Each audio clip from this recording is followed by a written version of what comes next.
ഒരു മനുഷ്യൻ ഈ ഉറക്കവും എല്ലാം കൂടെ കഴിഞ്ഞ് നോക്കിയാലും 18,000 അല്ലെ 20,000 ദിവസങ്ങൾ മാത്രമേ ജീവിക്കുന്നുള്ളൂ, അല്ലേ? 20,000 ദിവസങ്ങൾ അതിനുവേണ്ടിയുള്ള കളിയാണ്. ഒരാൾക്ക് മറ്റൊരാൾക്ക് കൊടുക്കാവുന്ന ഏറ്റവും വലിയ സമ്മാനം കുറച്ച് സമയമാണ്.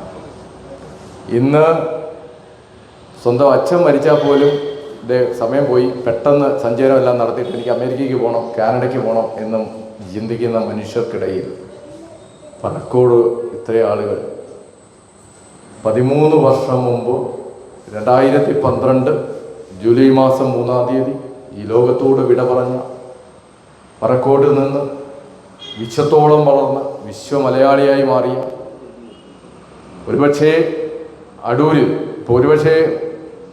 അടൂരിൽ നിന്നൊരാൾ ഫിൻലൻഡിലെ ഹെൽസിങ്കി പോയി പ്രസംഗിക്കുന്നത് ആദ്യമായിട്ട് NR കുറുപ്പ് സാറായിരിക്കും. അടൂരിൽ നിന്ന് 100-ലേറെ രാജ്യങ്ങളിൽ പോയി പ്രസംഗിക്കാൻ ഭാഗ്യം കിട്ടിയ പരിപാടികൾ നടത്തിയിട്ടുള്ള ഒരാളാണ് ശ്രീ അനിൽ. അദ്ദേഹത്തിനും ഒക്കെ മാതൃകയായിട്ടുള്ളൊരു വ്യക്തിയായിരിക്കും. അപ്പോൾ അങ്ങനെ ഒരു വ്യക്തി, ശരിക്കും ഇംഗ്ലീഷിൽ പറഞ്ഞാൽ ബഹുമുഖ പ്രതിഭ, മൾട്ടി ഫേസറ്റഡ് പേഴ്സണാലിറ്റി എന്നോ പോളിമാത്ത് എന്നോ ഒക്കെ പറയാം. ഇവിടെ എന്നെ ഏറ്റവും അതിശയിപ്പിച്ച വേറൊരു കാര്യം, ഇവിടെ വന്നവരൊക്കെ കൂടുതലും 50 വയസ്സ് അല്ലെങ്കിൽ 50 വയസ്സിന് മുകളിലോട്ട് പ്രായമുള്ളവരാണ്. അതിലെന്നെ ഏറ്റവും അത്ഭുതപ്പെടുത്തിയ 2 കാര്യങ്ങൾ, 2 പ്രതിഭാശാലികളായ 25 വയസ്സിൽ താഴെ പ്രായമെന്ന് ഞാൻ കരുതുന്ന, ഒന്ന് ലിലിറ്റ് അന്ന വർഗീസ് ഇവിടെ വന്ന് ഷേക്സ്പിയറിനെ കുറിച്ച് ഉള്ള റീസെർച്ച്, ഷേക്സ്പിയർ നാടകങ്ങളിലെ സ്ത്രീ സാന്നിധ്യത്തെക്കുറിച്ചുള്ള റീസെർച്ച് നടത്തിയ എൻ്റെ പ്രിയപ്പെട്ട സുഹൃത്ത് ഏഴംകുളം അജുവിൻ്റെ മകൻ. അതുപോലെ സ്വരവിസ്മയത്തിലൂടെ എന്നെ അത്ഭുതപ്പെടുത്തിയ ഡോക്ടർ സുകന്യ, NR കുറുപ്പ് സാറിൻ്റെ തന്നെ മഞ്ജു എന്ന മകളുടെ മകളാണ്. കുറുപ്പ് സാറിൻ്റെ 4 മക്കളും ഭാഗ്യം ചെയ്തവരാണ്. ഒരാൾ രാജശ്രീ ടീച്ചർ, നൃത്തമൊക്കെ നല്ല ഉപാസിക്കുന്ന വ്യക്തി, വേറൊരാൾ മഞ്ജു, ഒരാൾ ചിത്ര, ഒരാൾ ഹരി എന്ന് പറയുന്ന വ്യക്തി എൻ്റെ നാട്ടിൽ നിന്ന് വിവാഹം കഴിച്ചു എന്നുള്ളത് മാത്രമാണ് അദ്ദേഹവുമായിട്ട് എനിക്കൊരു സ്നേഹബന്ധമുള്ളത്. ശരിക്കും പറഞ്ഞാൽ ഞാൻ പറക്കോട് NR കുറുപ്പ് സാറിനെ ആകെ 2-3 തവണ സാംസ്കാരിക വേദികളിൽ വെച്ച് കണ്ടിട്ടേ ഉള്ളൂ.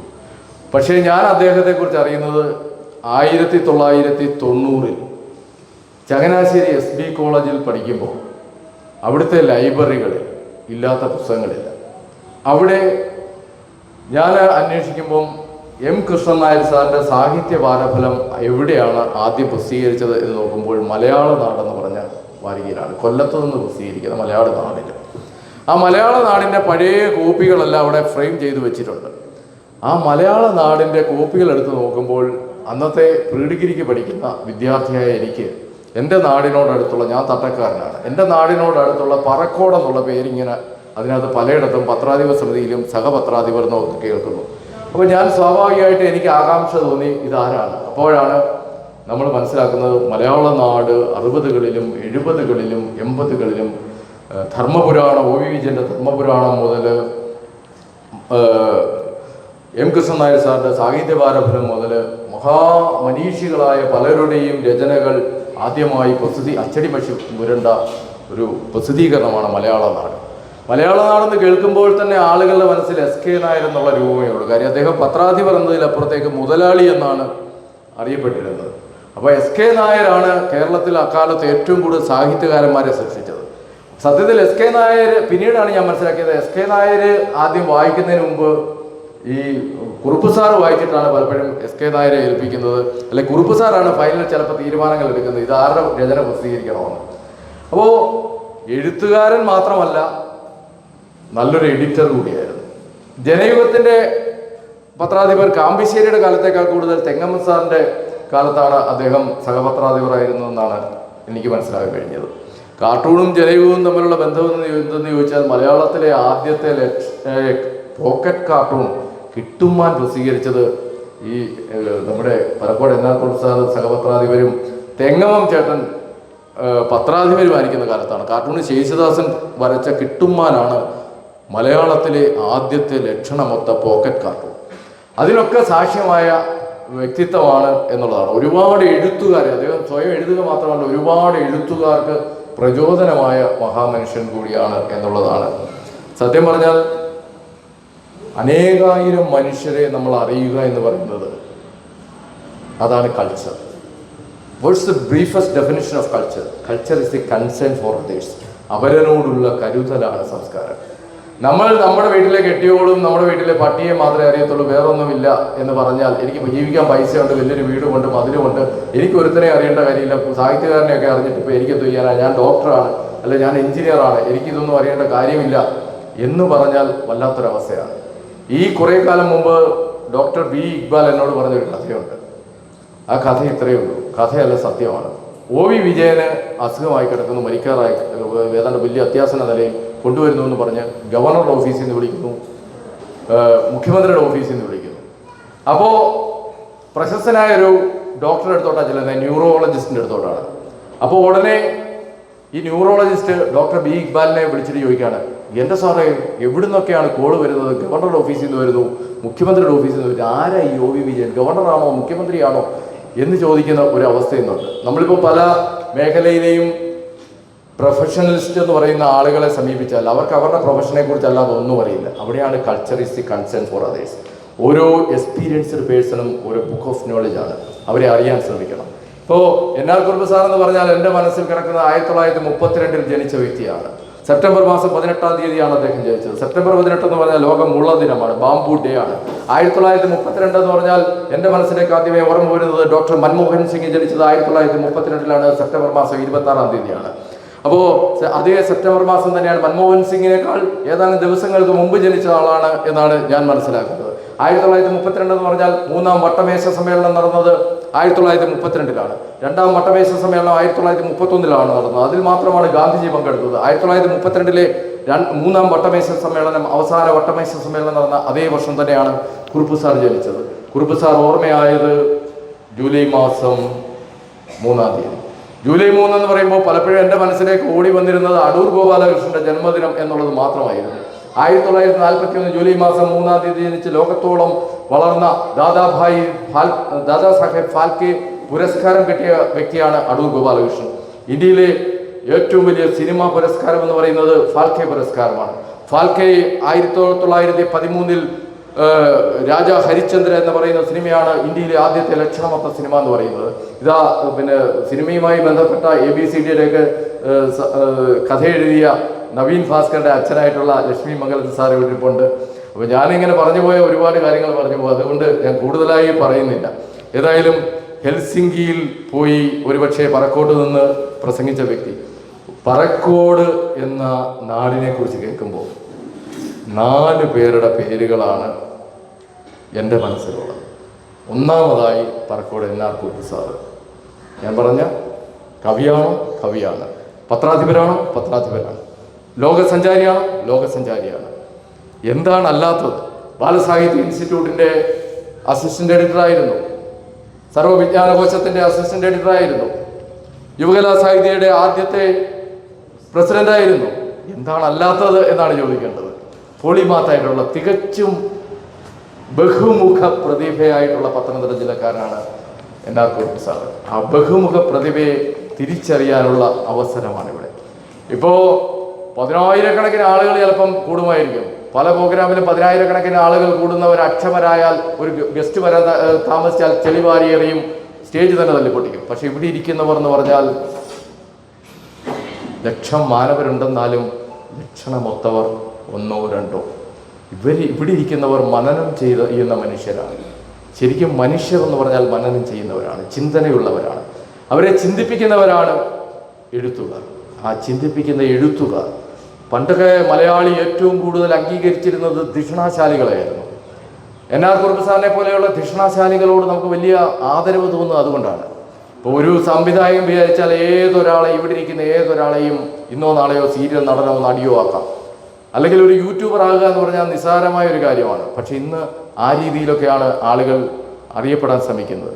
ഈ സമീപകാലത്ത് ശ്രീ അനിൽ അടൂരിനറിയാം, ഞാൻ ഓസ്ട്രേലിയയിൽ ഒരു പ്രോഗ്രാം കഴിഞ്ഞ് നെടുമ്പാശ്ശേരിയിൽ എത്തുമ്പോൾ അനേകായിരം ആളുകൾ ഇങ്ങനെ, എനിക്ക് വണ്ടിയിൽ പോകാനൊക്കുന്നില്ല, മരത്തിൽ വരെ ആള്, കെട്ടിടങ്ങളുടെ മുകളിൽ ആള്. ഞാൻ ചോദിച്ചു, എന്താ മോഡിക്ക് വല്ലതും വരുന്നത്, എന്താ ഇത്രയും ആളുകൾ കൂടുന്നത് എന്തെന്ന് എനിക്ക് മനസ്സിലായില്ല.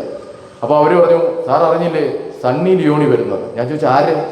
ഞാൻ ഒരു സണ്ണി ലിയോണി വരുന്നു. അപ്പം ഒരു പോലീസുകാരനാണ് പറഞ്ഞത്. അപ്പോൾ ആരെന്ന് ചോദിച്ചപ്പോൾ അയാൾ ചോദിച്ചു, ഇവൻ എന്താ പൊട്ടനാവും? അപ്പം ഞാൻ മാതാപിതാ ഗുരു ദൈവമെന്നാണ്, ഇപ്പം അത് മാറി മാതാപിതാ ഗൂഗിൾ ദൈവമായി. അപ്പം ഞാനിങ്ങനെ ഗൂഗിളിലോട്ട് അടിച്ചു നോക്കി സണ്ണി ലിയോണി, എൻ്റെ കണ്ണടിച്ചു പോയി. കാര്യം നൂൽ വസ്ത്രമില്ലാത്ത ആയിരക്കണക്കിന് ഫോട്ടോകൾ, അവരെ കാണാനായിട്ട് മരത്തിൻ്റെ മുകളിൽ വരെ കുരങ്ങന്മാരെ പോലെ ആളുകൾ നിൽക്കുന്നു. ഞാൻ ചോദിച്ചു, ഇത് കേരളം തന്നെയാണോ ഇത്രയും ആളുകൾ? പിറ്റേ ദിവസം ഞാൻ ഇവരെക്കുറിച്ച് പഠിച്ചപ്പോൾ അവർ നല്ല വസ്ത്രമൊക്കെ ഇട്ട് നല്ലതായിട്ടാണ് വന്നത്. ഒരുപക്ഷെ അവരുടെ ന്യൂഡിറ്റി കാണാനായിരിക്കാം ആളുകൾ ഇങ്ങനെ കൂടിയത്. അപ്പോൾ ആള് കൂടുന്നു എന്ന് പറയുന്നത് ഒരു പരിപാടിയുടെ വിജയത്തിൻ്റെ ഇതല്ല. ഇവിടെ കൂടുന്ന ഇതുപോലെയാണ് പ്രോഗ്രാം വേണ്ടത്. 100 പേര് കൂടിയാൽ ആ 100 പേരെന്ന് പറഞ്ഞാൽ ചിന്തിക്കുന്നവരും മനനം ചെയ്യുന്നവരുമായ മനുഷ്യരുടെ കൂട്ടായ്മകൾ ഉണ്ടാക്കിയെടുക്കുക എന്നാണ് പറയുന്നതാണ് ഏറ്റവും പ്രധാനം. ഒരു മനുഷ്യൻ ചിരഞ്ജീവിയാകുന്നത് വലിയ വീട് വെച്ചിട്ടല്ല. ഇപ്പോൾ ഷേക്സ്പിയറിനെ കുറിച്ചാണ് മോള് ഗവേഷണം നടത്തിയത്, ലിജിൻ അല്ലേ, ലിലിറ്റ് അന്ന വർഗീസ്. അപ്പോൾ വില്യം ഷേക്സ്പിയർ 1564 ഏപ്രിൽ മാസം 23-ാം തീയതി സ്ട്രാറ്റ്ഫോർഡ് അവൻ നദിക്കരയിൽ ജനിച്ച വ്യക്തിയാണ്. ഇന്നും ഷേക്സ്പിയറിനെ കുറിച്ച് ഇത്രയും വർഷങ്ങൾ കഴിഞ്ഞിട്ടും ആളുകൾ ഗവേഷണം നടത്തുന്നു. ഷേക്സ്പിയറിന്റെ അവസാന കൃതിയായ ടെമ്പസ്റ്റിനെ കുറിച്ച് ചർച്ച ചെയ്യുന്നു. ഗ്ലോബ് എന്ന തിയേറ്ററിനെ കുറിച്ച് ചർച്ച ചെയ്യുന്നു. 1616 ഷേക്സ്പിയർ ഓർമ്മയായിപ്പോയി. ജനിച്ചതും മരിച്ചതും ഒരേ ദിവസം തന്നെ. ജനിച്ചത് സെപ്റ്റംബർ 23 ആണെങ്കിൽ ജനിച്ചത് ഏപ്രിൽ 23 ലോക പുസ്തക ദിനമായി ആചരിക്കുന്നു. അതേ ദിവസം തന്നെയാണ് അന്തരിച്ചത്. അങ്ങനെ ജനിച്ചതും മരിച്ചതും ഒരേ ദിവസമായി അപൂർവ ആളുകളേ ഉള്ളൂ. ഡോക്ടർ സുകന്യക്കറിയാം എന്നാണ് ഡോക്ടേഴ്സ് ഡേ എന്ന് ചോദിച്ചു കഴിഞ്ഞാൽ ജൂലൈ മാസം 1 ജൂലൈ 1 എന്ന് പറഞ്ഞാൽ വിധാൻ ചന്ദ് റോയ് എന്ന ബംഗാളിന്റെ ആദ്യത്തെ മുഖ്യമന്ത്രി, ലോകപ്രശസ്തനായ ഡോക്ടർ, ഗാന്ധിജിക്ക് പ്രിയപ്പെട്ട ഡോക്ടർ, അദ്ദേഹം ജനിച്ചതും മരിച്ചതും ജൂലൈ 1 ആയതുകൊണ്ടാണ് ഡോക്ടേഴ്സ് ഡേ. ജൂലൈ 1 മുതൽ ഇങ്ങോട്ട് ഓർത്താൽ എല്ലാ ഡേറ്റുകളും ഓർക്കുമ്പോൾ ജൂലൈ 2 ഓർക്കുമ്പോൾ സ്പോർട്സ് ജേർണലിസ്റ്റുകളുടെ ദിനമാണ്. ജൂലൈ 3 എന്ന് പറഞ്ഞാൽ ഇനി എൻ്റെ മനസ്സിലേക്ക് അടൂർ ഗോപാലകൃഷ്ണന്റെ ജന്മദിനവും NR കുറുപ്പ് സാറിന്റെ ഓർമ്മ ദിനവും എന്നെൻ്റെ മനസ്സിൽ പതിച്ചു കഴിഞ്ഞു. ജൂലൈ 4 എന്ന് പറഞ്ഞു കഴിഞ്ഞാൽ സ്വാമി വിവേകാനന്ദൻ ഓർമ്മയായത് 1902 ജൂലൈ മാസം 4-ാം തീയതിയാണ്. ജൂലൈ 4 എന്ന് പറഞ്ഞാൽ 1776 ജൂലൈ 4-നാണ് അമേരിക്കയ്ക്ക് സ്വാതന്ത്ര്യം കിട്ടിയത്. ജൂലൈ 4 എന്ന് പറഞ്ഞാൽ അമേരിക്കയുടെ 1ാമത്തെ പ്രസിഡന്റ് ജോർജ് വാഷിംഗ്ടൺ ആണെങ്കിൽ 2ാമത്തെ പ്രസിഡന്റ് ജോൺ ആഡംസ് ആണ്, 3ാമത്തെ പ്രസിഡന്റ് തോമസ് ജെഫേഴ്സൺ ആണ്, 4ാമത്തെ പ്രസിഡന്റ് ജെയിംസ് മാഡിസൺ ആണ്, 5ാമത്തെ പ്രസിഡന്റ് ജെയിംസ് മൺറോ ആണ്, 6ാമത്തെ പ്രസിഡന്റ് ജോൺ കിങ്സി ആഡംസ് ആണ്. അതിലെ 2ാമത്തെ പ്രസിഡന്റ് ആയിട്ടുള്ള ജോൺ ആഡംസ് അന്തരിച്ചത് അമേരിക്കയ്ക്ക് സ്വാതന്ത്ര്യം കിട്ടി 50 വർഷത്തിന്റെ തികയുന്ന 1826 ജൂലൈ മാസം 4-ാം തീയതിയാണ്. അമേരിക്കയുടെ 3ാമത്തെ പ്രസിഡന്റ് തോമസ് ജെഫേഴ്സണും അതേ ദിവസം തന്നെയാണ് അന്തരിച്ചത്, ജൂലൈ 4. ഇനി ജൂലൈ 5 എന്ന് ചോദിച്ചാൽ NR കുറുപ്പ് സാറിന്റെ പുസ്തകത്തിന് അവതാരിക എഴുതിയ തിരുനെല്ലൂർ കരുണാകരൻ എന്ന റാണി പോലെയുള്ള ഉജ്ജ്വലമായ കാവ്യങ്ങൾ എഴുതിയ തിരുനെല്ലൂർ കരുണാകരന്റെ ഓർമ്മ ദിനമാണ് ജൂലൈ മാസം 6. ഇങ്ങനെ 366 ദിവസം പറഞ്ഞാലും എൻ്റെ മനസ്സിൽ ഏതെങ്കിലും ഒരു മനുഷ്യനോ അനേകായിരം മനുഷ്യനോ ഉണ്ട്. വിവിധ മേഖലകളിലെ ജീവിച്ചിരുന്ന മനുഷ്യരെ അറിയുന്നത് നമ്മുടെ ഗ്രാറ്റിറ്റ്യൂഡാണ്. അതുകൊണ്ടാണ് കടമ്മനിട്ട് എഴുതിയ കവിത പോലെ നിങ്ങൾ ഓർക്കുക നിങ്ങളെങ്ങനെ നിങ്ങളായെന്ന്. മലയാള ഭാഷയെ മലയോളം വളർത്തിയ മഹാമനീഷിയായ NR കുറുപ്പ് സാറിനെ പോലെയുള്ളവരെ എന്തിനാണ് ഓർക്കുന്നത് എന്നുള്ളതിൻ്റെ ഉത്തരമാണ് ഇത്. പക്ഷേ ഇനി പുതിയ തലമുറയെ കൂടി ഇങ്ങോട്ട് കൊണ്ടുവരണം. ഈ പറഞ്ഞ 25 വയസ്സിന് കുറച്ച് പ്രായമുള്ള ഡോക്ടർ സുകന്യയെ പോലെയുള്ള ആളുകൾ വന്ന് NR കുറുപ്പ് സാർ ആരാണെന്ന് അറിയണം. നമ്മുടെ ഭാഷയാക്കിയ മഹാമനീഷികളെ പുതിയ തലമുറയ്ക്ക് പറഞ്ഞു കൊടുക്കണം. ഇന്ന് MD വാസുദേവൻ നായർ ആരാന്ന് ചോദിച്ചാൽ പലർക്കും അറിയില്ല. മാധവിക്കുട്ടി ആരാന്ന് ചോദിച്ചാൽ നമ്മുടെ പുതിയ തലമുറയിൽ ഫുൾ A+ കിട്ടിയ ആളുകൾക്ക് പോലും അറിയില്ല. പക്ഷേ നമ്മൾ ചോദിക്കുന്നു are you die hard fan of BTS ചോദിച്ചാൽ പറയും BTSൽ 7 പേരാണുള്ളത്. 7 പേരുടെ പേര് പറയാമോ മക്കളെ ചോദിക്കെങ്കിൽ ഉടനെ പറയും സുഗ, ആരം, മിന്യൂങ്കി. എൻ്റെ വീട്ടിലെ ഡോഗിന് ഇപ്പം എൻ്റെ മോള് പേരിട്ടേക്കുന്ന BTSലെ മിന്യൂങ്കിയുടെ പേരാണ്. ജിമിൻ, ജങ്കുക്ക്, ഇതെല്ലാം ഇപ്പൊ കൊറിയൻ ഇതാണ്. All are die hard fans of K-pop and K-dramas.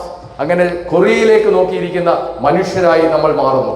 വായന, reading makes a man perfect എന്ന് എഴുതിയത് ഇംഗ്ലീഷ് ഉപന്യാസ രചനയുടെ പിതാവായ സർ ഫ്രാൻസിസ് ബേക്കൺ ഓഫ് സ്റ്റഡീസിലാണ്.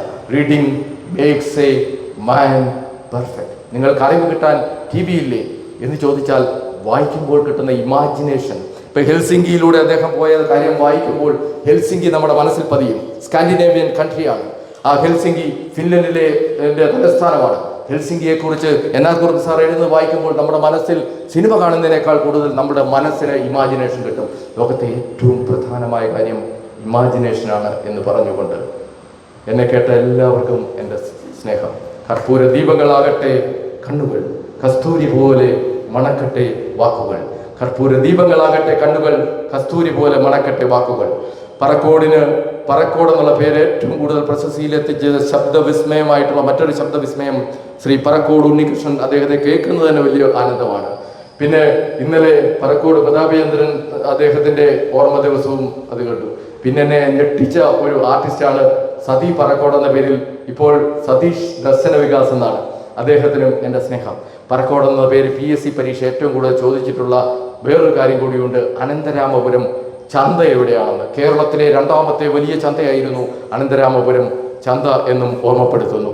അപ്പോൾ അതുകൊണ്ട് അതിലെല്ലാം എൻ്റെ ഹൃദയത്തിൽ എഴുതി വെക്കുന്നത് ഇവിടുത്തെ നല്ല മനുഷ്യർ തന്നെയാണ്. ആ നല്ല മനുഷ്യർ എപ്പോഴും culture is a concern for others. അപരനോടുള്ള കരുതലാണ് സംസ്കാരം. അപ്പോൾ ഇവിടെ SRC നായരൊക്കെ ഇരിപ്പുണ്ട്. മാതൃഭൂമിയുടെ കവിതാ പുരസ്കാരം കിട്ടിയതല്ലേ വർഷങ്ങൾക്ക് മുമ്പ് അല്ലേ? വിഷു കവിത. കോളേജ് വിദ്യാർത്ഥിയായിരിക്കും. ആകെ 3 പേർക്കേ കിട്ടിയിട്ടുള്ളൂ കേട്ടോ. പത്തനംതിട്ട ജില്ലയിൽ നിന്ന് മാതൃഭൂമിയുടെ അന്ന് വലിയ പ്രസ്റ്റീജിയസ് പുരസ്കാരമാണ്. ആ പുരസ്കാരം കിട്ടിയത് ഒന്ന് കടമ്മനിട്ടയ്ക്കും എനിക്കും അദ്ദേഹത്തിനുമാണ്. എനിക്ക് മുമ്പ് കിട്ടിയിട്ടുള്ള 2 പേരാണ് ഇവിടെ. അദ്ദേഹത്തെ കാണാൻ കഴിയും സന്തോഷം. വർഷങ്ങൾക്ക് ശേഷമാണ് കാണുന്നത്. ഏത് വർഷമായിരുന്നു സാറിന് കിട്ടിയത്? 71-ലാണ്. എനിക്ക് കിട്ടുന്നത് 99-ലാണ്. പിന്നെ 2000-ന് ശേഷം ഒരു പത്തനംതിട്ടക്കാരനും ആ പുരസ്കാരം കിട്ടിയതായിട്ട് എനിക്കറിയില്ല. അപ്പോൾ എല്ലാവരെയും കാണാൻ സന്തോഷം. ഇവിടെ ഇരിക്കുന്ന എല്ലാവരെയും പേരെടുത്ത് പറയാൻ പറഞ്ഞാൽ എനിക്ക് ഏഴംകുളം മോഹൻകുമാർ സാറിനെയും ശാസ്താംപടം ശ്രീകുമാർ സാർ ഉൾപ്പെടെ ഇവിടെ ഇരിക്കുന്ന ശശാങ്കൻ അദ്ദേഹത്തെയും ലക്ഷ്മി മംഗലത്തും ഇവിടെ ഇരിക്കുന്ന അഡ്വക്കേറ്റ് വക്കീൽ എന്ന് പറഞ്ഞാൽ പൂനെയിൽ 90-കൾ മുതൽ ഞങ്ങൾ തമ്മിൽ കാണുന്നത് ഏറ്റവും അടുത്ത എൻ്റെ ഏറ്റവും ആദരിക്കുന്ന ഒരു വ്യക്തിയാണ്.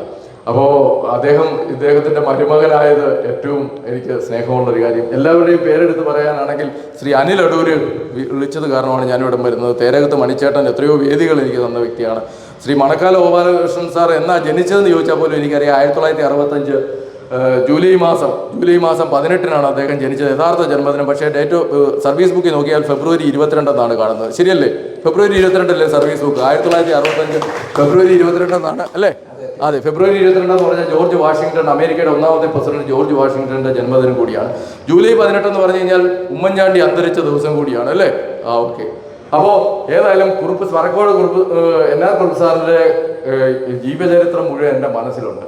അത് ഞാനിവിടെ മൊത്തം പറഞ്ഞു കേൾപ്പിക്കാൻ സമയമില്ലാത്തതുകൊണ്ട് പറയുന്നില്ല. മറ്റുള്ളവർക്ക് പ്രസംഗിക്കാനുള്ളതുകൊണ്ട് ഞാനിതെല്ലാം പറഞ്ഞിട്ട് അങ്ങേര് എല്ലാവരുടെയും സമയം അപകരിച്ചെന്ന് ആരും പറയരുത്. അപ്പോൾ അതുകൊണ്ട് ഞാൻ എൻ്റെ വാക്കുകൾ സമാഹരിക്കുകയാണ്. അപ്പോൾ എല്ലാവർക്കും എൻ്റെ സ്നേഹം. സെപ്റ്റംബർ 18 മുള്ള ദിനമാണ്, ബാംബു ഡേ എന്ന് പറഞ്ഞുകൊണ്ട് അദ്ദേഹത്തിൻ്റെ ജന്മദിനമാണെന്ന് ഞാൻ ഓർക്കുന്നു. 2012 ആണ് അദ്ദേഹം അന്തരിച്ചത് അല്ലേ? 2012 അന്തരിച്ചത്. 2012 എന്ന് പറയുമ്പോൾ എനിക്ക് പെട്ടെന്ന് പ്രണബ് മുഖർജി ഇന്ത്യയുടെ 13ാമത്തെ രാഷ്ട്രപതിയായത് 2012-ലാണ്.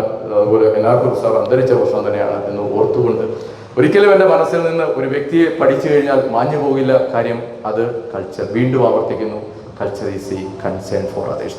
അപരനോടുള്ള കരുതലാണ് സംസ്കാരം. അവനവനെ മാത്രം അറിയുന്ന സംസ്കാരമാണ് സ്വാർത്ഥത. അപ്പോൾ അവനവനെ മാത്രം അറിയാതെ അവനെ കുറിച്ച് അറിയുവാൻ നമ്മളെല്ലാവരും എത്ര സമയം ചെലവഴിക്കുന്നോ അതാണ് നമ്മുടെ സംസ്കാരം. അന്യൻ്റെ വാക്കുകൾ സംഗീതം പോലെ ആസ്വദിക്കുന്നവരുടെ കാലം ഉണ്ടാകട്ടെ എന്ന് എഴുതിയത് മാക്സിം ഗോർക്കി മദർ എന്ന കൃതിയിലാണെങ്കിൽ അന്യൻ്റെ വാക്കുകൾ സംഗീതം പോലെ ആസ്വദിക്കാൻ നമുക്ക് എപ്പോൾ കഴിയുന്നോ അപ്പോൾ മാത്രമാണ് നമ്മൾ സംസ്കൃത ചിത്തരായി മാറുന്നത്. എനിക്ക് ഇവിടെ അവസരം തന്ന ഭാനുദേവൻ വക്കീലിന് പ്രത്യേകമായ സ്നേഹം, അതുപോലെ ശ്രീ അനിൽ അടൂരിന് പ്രത്യേകമായ സ്നേഹം. സത്യത്തിൽ സംസാരിക്കാനല്ല വന്നത്, ഞാൻ അദ്ദേഹത്തോടും പറഞ്ഞു. NR കുറുപ്പ് സാറിനെ കുറിച്ച് ഏറ്റവും കുറച്ച് നേരിട്ടറിയാവുന്ന ആളാണ് ഞാൻ. എനിക്ക് അദ്ദേഹത്തെക്കുറിച്ച് കൂടുതൽ അറിയാൻ വേണ്ടി മാത്രമാണ് ഞാനിവിടെ വന്നത്. സന്തോഷം.